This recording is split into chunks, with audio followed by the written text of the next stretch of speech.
All right, Will Putney from Fit For An Autopsy. Welcome to Wall of Sound. How the hell are you going, man?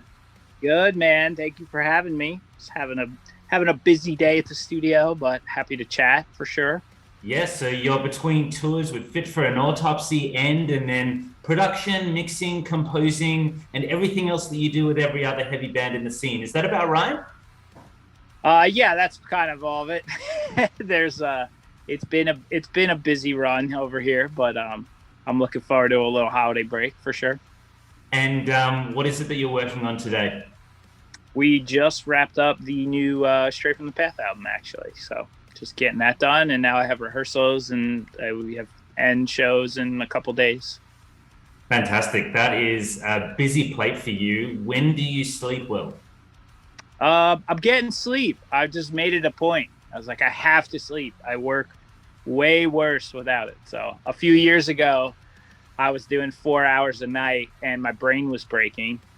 So I was like, you know what? I'm going to sleep. And I've been much more productive with like a 7 hour sleep schedule. So yeah, don't deprioritize sleep. Just because you're working more doesn't mean you're working better. It sounds like you're the kind of guy that has to like schedule in sleep in the Google Calendar to make sure it happens. Is that about right? Or Basically, no, it's just, I mean, it's organized chaos lately.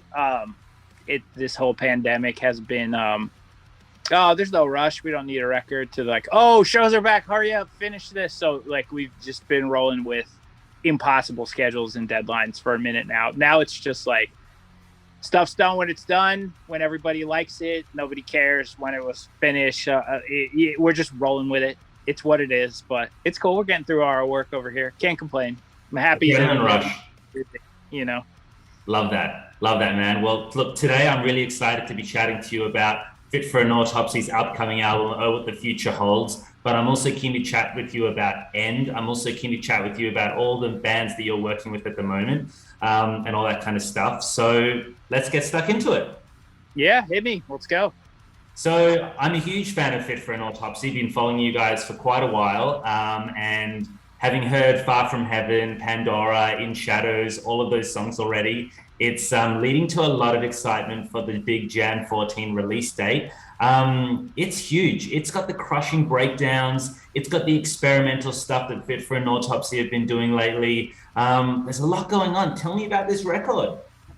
Yeah, it was like a fun one to make. Honestly, they're not always fun. This one was fun. I had plenty of time. We were home, quarantined, like everybody else in the world, and a really easy pace for this one. I got to just play around. I wrote more songs than I ever had for a Fit record. We had more little sessions and breaks in between stuff. So it was just nice and honestly like relaxing to just have fun and be creative with this one. And I definitely think we took it to places where we had never gone before because we had the time to mess around, see what was actually going to work, can stuff that wouldn't.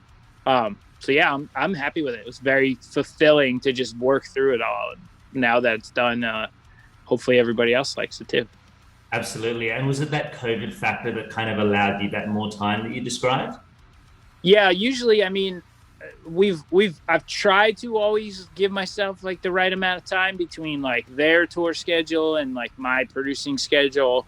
I'm like, all right, I'm going to block off time. In the beginning, I was like just working on Fit stuff only around other things. And I had never really like booked our own time. And the past couple of records, I was like, all right, this is Fit month. This is when we're going to do this. But it was always still, I always just wish I had a little more time, or I wish like, oh, maybe I could spend a few more days at this. And it became like this, I was still cramming it, or I felt like I was, And with this time, there was no restrictions. Like the band was going to be available whenever. We didn't have a bunch of touring planned, obviously. And I was doing so much like mixing and a lot of international bands that I was set to produce. I couldn't. So these holes opened up in my schedule. So it was just nice to be like, all right, we kind of can just work at our pace. I've never done that I don't know if I've ever done that with a record, so it was a cool experience in that sense. Unfortunately, I don't know if I'll ever get it again, but it was nice. And look, I get the impression that with the amount of work that you're doing at any one time, and the virtuosic elements of Fit for an Autopsy, in my opinion. I take it that when you're saying that you spend enough time on the record, for the average person, it's probably way more than normal. Is that about right? I don't really know. I mean, I feel like I kind of work quick usually, you know, but I don't know what fast is by other people's standards, you know. Um, I'd like to think I'm efficient at engineering and stuff. I think this time it was more like spending the time writing. I had never really given myself a window like that, and that I really enjoyed. You know, when it comes down to like actually tracking the record, like we moved pretty quick through it. Luckily, the guys in my band are pretty good. They do. I think I know what I'm doing, at least when it comes to recording my music. So like we knew what we wanted. Everybody executed it fast, and it wasn't really a drag in that sense. You know, when it on the tracking side, it was just more on like not being limited for time when I wanted to be creative. Totally. I totally get that. Well, look, I've heard an advanced copy of the record and it is an absolute monster. I can't wait for the rest of the world to hear it. It's huge. No. You're welcome. And I'd like to consider myself a bit of a deathcore connoisseur, if you will. I've been following Fit for an Autopsy for quite some time. And in my opinion, I think things really kicked off or kicked up a notch from 2015's Absolute Hope, Absolute Hell, from the Great Collapse, Sea of Tragic Beasts. Like those records seem to kind of be the equivalent of like, when Machine Head came in and they were like, we're going to do The Blackening, we're going to do Unto the Locust. And it was just like, whoa, like Fit for an Autopsy just stepped it up. In my opinion, that was a pivotal point for the band. What would be your comments on that? Do you think that rings true for you or not really? Yeah, I mean, that was definitely the record where I feel like I started to really find the identity of the band. Obviously, like, that's Joe's first record with us, and that was like, at the time, there was a lot of inner confusion about what we should do. We had just lost our singer, and we were touring with fill-ins, and obviously Nate, who was on our first two records, has a really distinct style and voice, and it lent itself to what we were doing at the time. But we didn't want to just try to replace Nate with somebody who was just like Nate, because that would fail in my eyes. So we were definitely like, we need something a little different. I wanted to expand the range of what the band could do.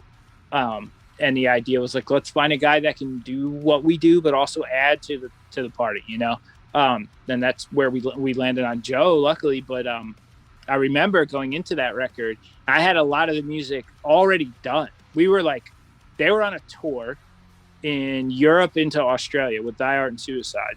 I was at home recording the record, going, I hope we find a singer soon, because like I'm almost done with this music here. Then we found Joe, and it kind of made me rethink a whole bunch of stuff I was doing on the record. And I was like, okay, so we went back to the drawing board. I started tailoring stuff to fit what he can do, and we wound up, we felt shortly, like we had him in the band and then on that record, like in a really, really short amount of time. And I just remember when it was done being like, okay, this is a different thing now in a cool way, So I felt like pretty accomplished that we were able to take a turn with the band and people still actually enjoyed it, which, once we got over that hill with that record, it felt like, all right, I think we can do anything now. Now I had the confidence to write in a certain style to move the band in any direction, whatever we felt like doing. I just felt like that record gave me the ammo to really do it for real with this band. Kind of a bit of a Fit for an Autopsy 2.0, if you will. Yeah, I think so. I mean, we like those earlier records, and I mean, Hellbound is to me like the record that put us on the map. That's like the one that people first actually really recognized and discovered the band, and it was like that was the moment where the band was like, we could be a band for a living. Like we could do a tour and then do another tour and stay on the road, and this could be cool, So that obviously that record's very sentimental for a lot of guys in my band, because that's like when it really got started for us. But as far as like where we are current day, Absolute Hope was sort of the beginning of this era of the band. Yeah, absolutely. And I've seen that you guys stepped it up like tenfold, and like I think I felt the passion a bit more from those albums onward. And it's not to sort of discredit the albums before. I think they definitely have their place, and I agree that kind of put you guys on the map in terms of everyone knowing who Fit for an Autopsy is. But every album after that, it just seems like getting bigger and bigger. And now Fit for an Autopsy kind of have this subgenre label of post-deathcore, which is not a term I hear very often. It's often a term I only hear to describe Fit for an Autopsy. A, have you heard that term before? And B, what does that mean to you? Yeah, I think we might have coined it. We've always been asked. We've always been asked, I don't think we sound like a deathcore band because I listen to the young bands, which are good, but I'm like, we don't listen to that stuff and we don't sound like it, but everyone calls us a deathcore band, which is fine. Like, we do a lot of stuff, so I can imagine that it would be hard to just classify the bands if you had to put a tag on it. Sure, it's where we came from. We still have elements like that, but I feel like we're a little further removed from what's happening in that scene today, which, it's cool. I'm actually happy to see a genre evolve and it's not just bands copying bands and stuff. But to me, like, I don't know. I don't feel like we really exist there so much anymore. I'm happy that kids who like the band, the younger bands, do like our band. I think we just we just take the music in different places, and it's not knocking any of those young bands because some of the new bands in that genre are awesome, and extremely talented and stuff, but we just don't sound like that. I feel like we've gone a different direction musically, and I think I don't know what to call it other than post-deathcore. It's like it's elements of it's the sum of all the parts of what we're influenced by and the kind of music we like and stuff, and that pulls it in so many directions for me that I don't really put a label on it anymore. It's just like, it's angry music, it's sad music, it's heavy, it's moody, whatever. If you like it, you like it. And let's be real, like, labels are silly. It was just an interesting term that I did hear. And I think the reason I ask it is because, to me, Fit for an Autopsy don't sound like a typical deathcore band. They sound very different. There's so many experimental elements going on. But then equally, like you say, with the younger deathcore bands, like, 2021 has brought deathcore back to the forefront. Like, the year that we've had in heavy music has been absolutely insane. But we still need Fit for an Autopsy to bring in that little bit, that different style. Yeah, I mean, I'm happy that we have slowly sort of carved a path that's a little unique to us, and to me, it lives in a spot where I really enjoy all the music that we make and doesn't feel forced or boxed into certain elements of a genre. So, whatever it is, it's good for us, and we like playing it, we like writing it, so I'm just happy other people do too, so we can continue to do it. It's what I like. I think it's what the fan likes, I should say. I wanted to talk to you about a single you guys did that I don't feel like got as much attention as it deserved, and that was between the Sea of Tragic Beasts and the upcoming record, Oh What the Future Holds, a song called Fear Tomorrow. And it was during COVID, it was during a tough time, and you guys released it, and it was just a hard-hitting track, and it really, like, I think, touched a lot of people. Tell me a bit about that track. What kind of kickstarted that track, that recording? Was it a B-side? Well, why did you decide to release it when you did? Yeah, Fear Tomorrow we had done as part of, we had another little side release thing kind of planned. That was like an extra track that we had just had kicking around after the Sea of Tragic Beast sessions. I think part of it might have been done in that session, but we were the plans for that song changed, so it was just sitting around for a minute there. Then the band played one show in America to start the tour that we were doing when COVID hit, and the whole tour got canceled. So we were very in the hole. We threw all our merch up online, and in like 48 hours we had cleared out of everything we had, like a tour's worth of merch in 2 days. It was like the craziest reaction and response to like we might need help, we're stuck with all this stuff, so we just felt like we should do something nice for all the people that just helped us out. So I had this song, I'm like, let me just finish this song really quick, and we just whipped it together. And it was just, hey, you guys came through for us, like, why we've been sitting on this song, like, here you go, and it was obviously relevant to the time, the subject matter in the song and the topic and stuff. And I was like, let's just put this out. This is cool. And then like the world went to shit there was, I mean, you're in Australia, but there was a huge uprising in America with police brutality and everything that happens. And we were like, we're not posting about anything. Like we're working with nonprofits now and doing other things. And that song just died, like in the sense that we didn't have an agenda to push music anymore. There was more important things going on in our country at the time. So that song came as like a, hey, thank you, here you go. And then we all had our heads turned into other matters over here. So it never really, we've never been able to play it. It was released during the pandemic. We've literally never been able to play the song live. And it was just one of those things where it just came out at a time that there was really nothing that the band could do about, using that song at all. So it's living out there. It's cool. People have streamed it, and it was a fun song to make when we made it and stuff. But yeah, it'll be, I'm sure it'll get worked into a live set in the near future. So. Right. That's a really interesting perspective. It wasn't that it was, underappreciated. It was more that you intentionally took a stance based on what was happening in the world to go, we put this song out. It's not right for us to continue pushing it. It's got a place somewhere else at a different point in time, which I think is really quite self-aware of you guys. Yeah. It wasn't like, we had a lot of conversations about like kind of staying out of the way when things were going on with what was going on in that country that spring and summer. And we made it a point to be like, we need to not just selfishly promote the things that we're about. We need to support what else is happening, and a lot of our energy and time went into just working on other projects around what was happening in America then. Yeah, fantastic. And look, speaking of projects, beyond some of that stuff you were talking about, I alluded earlier to all of the mixing, producing, composing, and all the rest that you've become a bit of a household name for in the hardcore, metalcore, deathcore scene. Curious, how did this all start out for you? How did you become this person? Has it always been something you've dabbled in, or has it come over the years for you?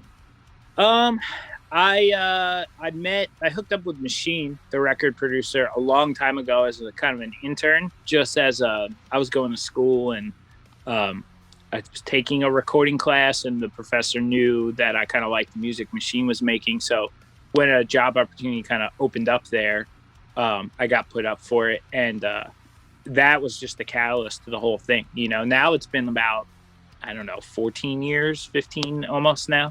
Wow. Since that, but I really just never stopped, and it's just like snowballed over time from then, so working with Machine in the beginning and sort of getting my feet wet with all the records he would kind of get me in the mix on, and then producing stuff on the side and learning on my own, like it all just grew from that.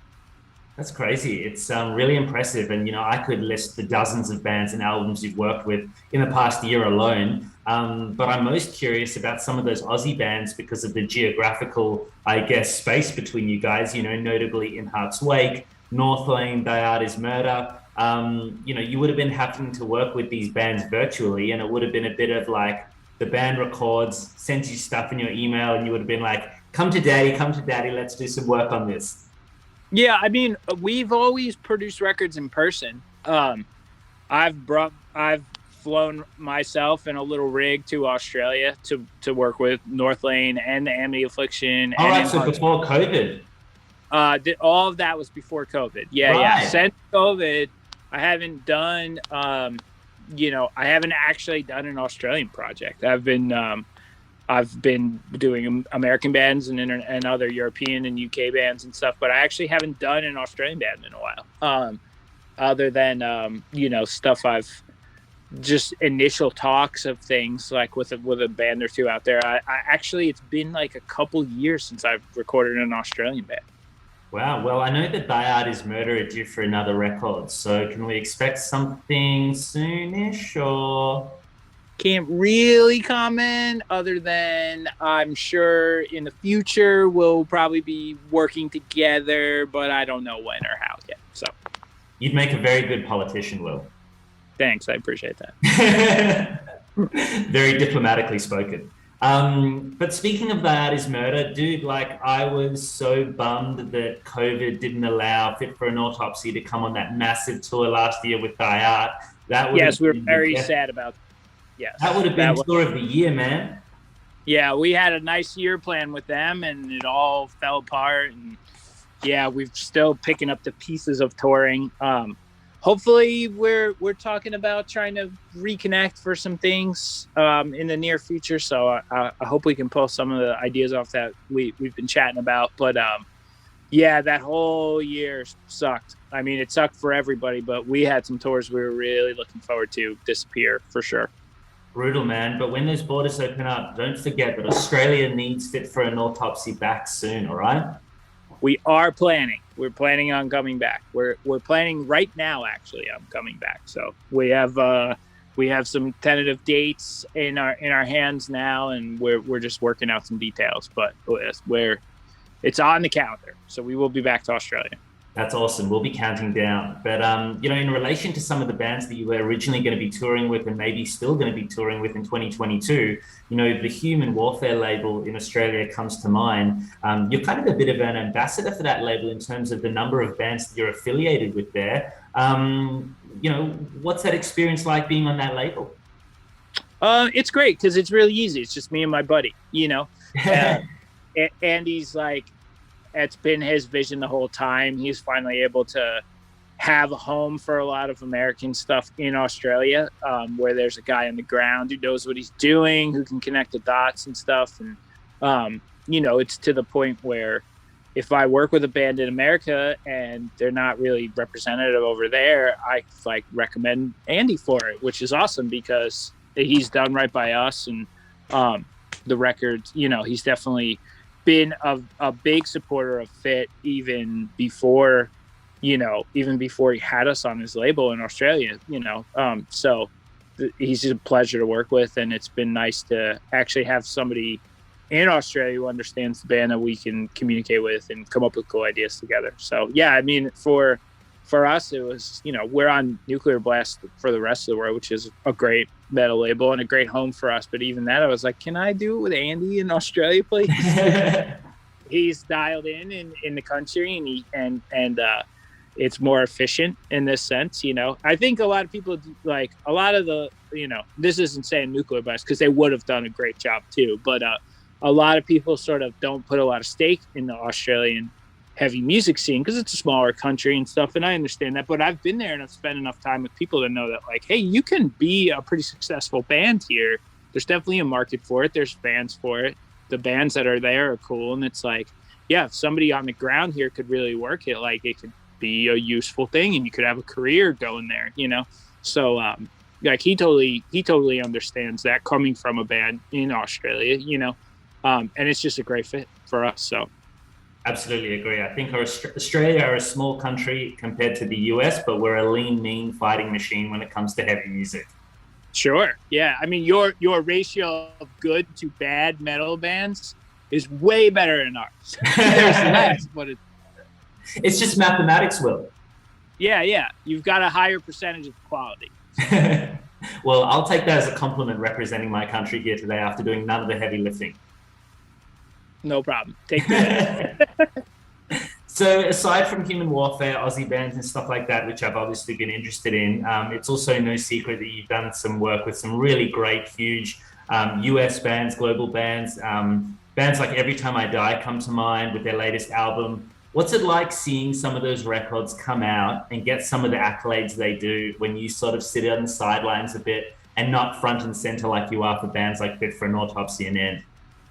I mean, it's the role I really like. I think for me, it's really fun to kind of have a small part in a lot of different types of music and work with different artists and different bands. And I'm not like a spotlight kind of guy at all. I don't, if I was, I would, if I wanted to go that route, I would sing for a band, but I don't love being in the limelight per se. I really do enjoy just like the creative side of it more so. So I'm happy to be in rooms with super talented bands that I really like and just do my part to try to help elevate what they do. So that's the role that's for me.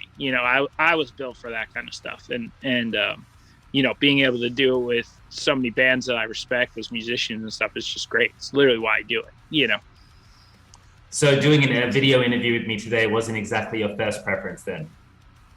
I got to do the press. It's a pleasure talking to you. It does get grueling sometimes.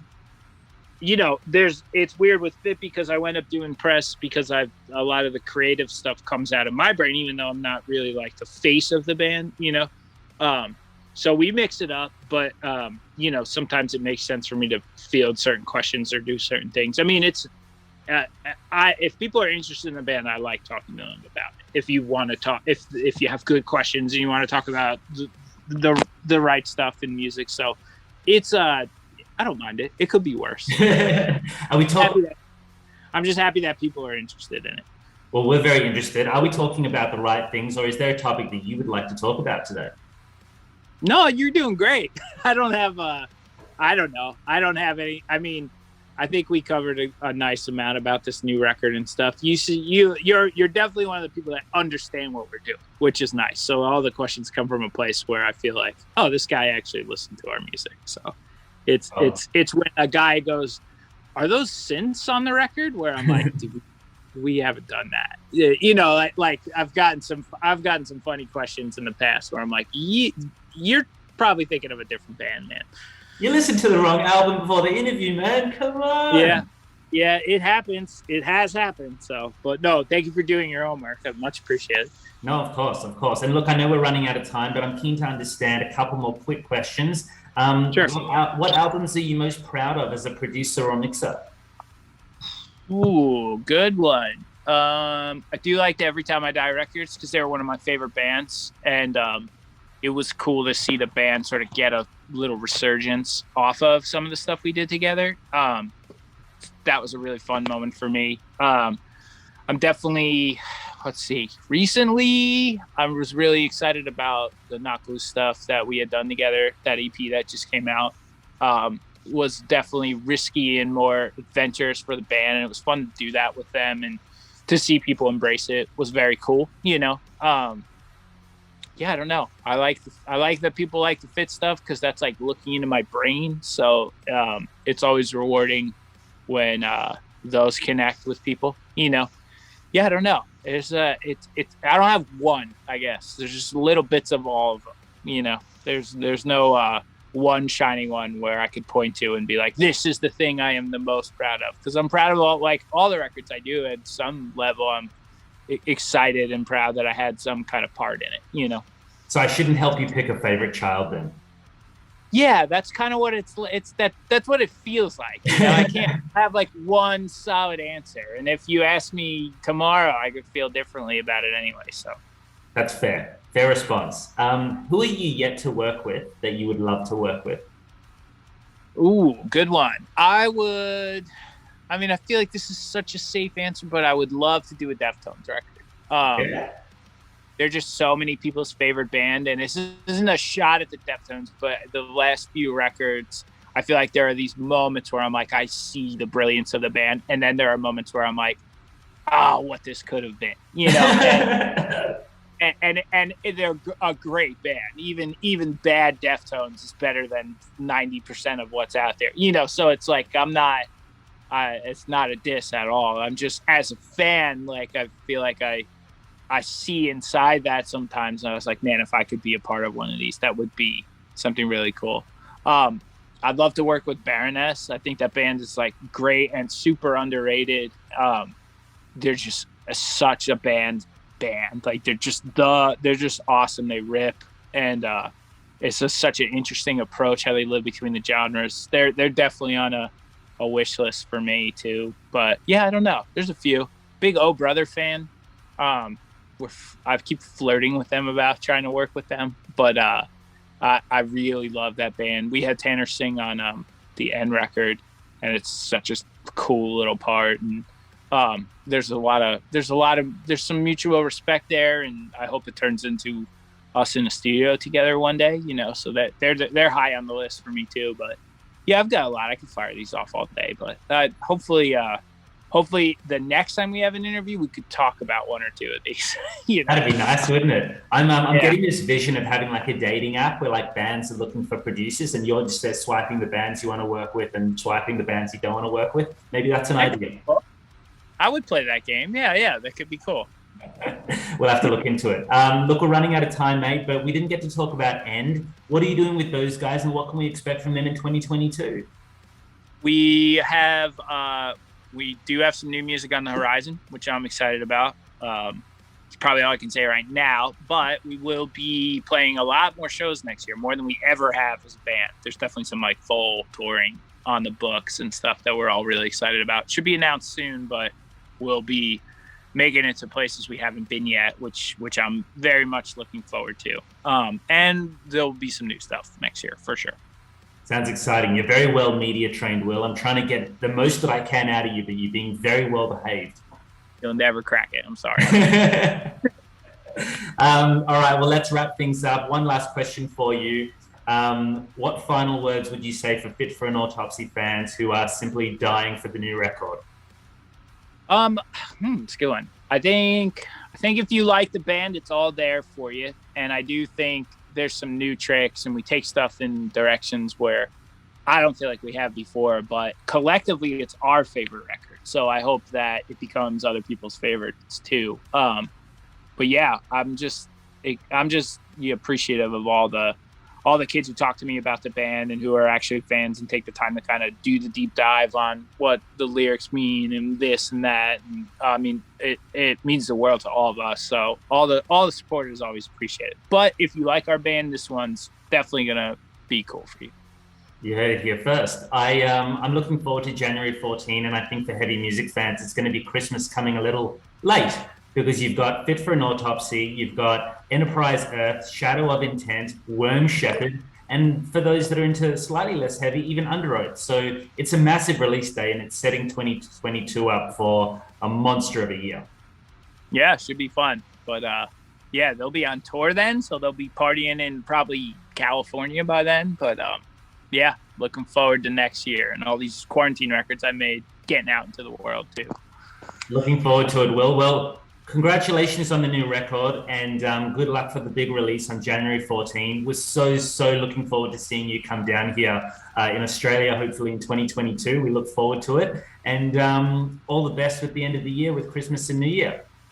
Thanks, man. Much appreciated again. Thanks for taking time to chat and can't wait to get back to your country.